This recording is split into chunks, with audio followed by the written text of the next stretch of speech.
तो हम लोगों ने अपना अभ्यास तोड़ दिया, हमने एक देह भान को मान लिया। हमें मानना है कि मैं आत्मा, मैं जीव नहीं हूं, मैं 84 लाख योनि में फंसने वाला नहीं हूं, मैं तो बेहद की कला के परम धाम से आया हूं। देखो, तुम अगर परम धाम को भी याद करोगे, तुम्हारा विश्वास वहां तक का ही है, तो तुम इस ब्रह्मांड के परम धाम में ही रुक जाओगे, आगे नहीं बढ़ पाओगे, क्योंकि तुम्हारा विश्वास वहां तक का ही, तुम्हारा ज्ञान वहां तक का ही है। ठीक है, तो तुमने नक्की किया कि भाई तुम्हें हाँ विश्वास है, शिव पे विश्वास है, परमात्मा पे विश्वास है, तो तुम परम धाम में भी विश्वास है। तुमने मृत्यु के समय भी, उससे पहले सब कुछ परिवर्तन भी कर दिया, लेकिन तुमने परम धाम को पकड़ा है, तो तुम्हारी आत्मा सिर्फ वहां तक का ही लक्ष्य लेके जाएगी, क्योंकि यहाँ पे तो शब्द दुनिया बदल सकते हैं। मैंने आपको परसों ही बात की थी इस बात की कि एक शब्द जो है ये दुनिया बदल सकते हैं। दुनिया मतलब बाहर की नहीं, अंदर की दुनिया, आत्मा की दुनिया बदल सकते हैं।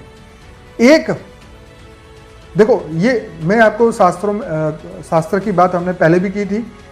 कृष्ण 16 कला संपूर्ण थे, राम 12 कला वाले थे, महापुरुष 10 से 11-12 कला वाले होते हैं, उससे भी मनुष्य 6-7 कला वाले होते हैं, पेड़ पौधे जानवर वो सब 1-2 कला के आसपास के होते हैं। तो बापूजी जो ज्ञान देते हैं बेहद की कला के परम धाम की, बेहद की कला, इनफाइनाइट कला।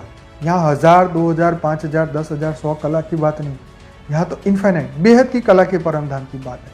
बेहद की कला के परम धाम में जाने का अंतिम समय में हमारा ये लक्ष्य होना चाहिए, हमारा संकल्प होना चाहिए, क्योंकि जब तक संकल्प नहीं होगा तो संकल्प से ही दुनिया बनी है, समझ लो।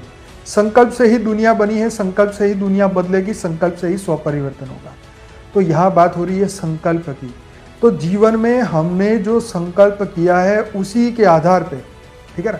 तो तुम आत्मा भी कौन सी हो? तुम बेहद की कला की परम परम महान आत्मा हो, श्रेष्ठ आत्मा हो, जागृत आत्मा हो, परम लाइट, परम प्रकाश की आत्मा हो। ये बात हमेशा हमें याद करना है। अरे मेरा तो एक बेहद का परम पिता है, जो मेरी आत्मा का रचयिता है, वही मेरा सब कुछ है, बस इसके सिवा और कुछ नहीं। मुझे किसी की सत्ता मंजूर ही नहीं है।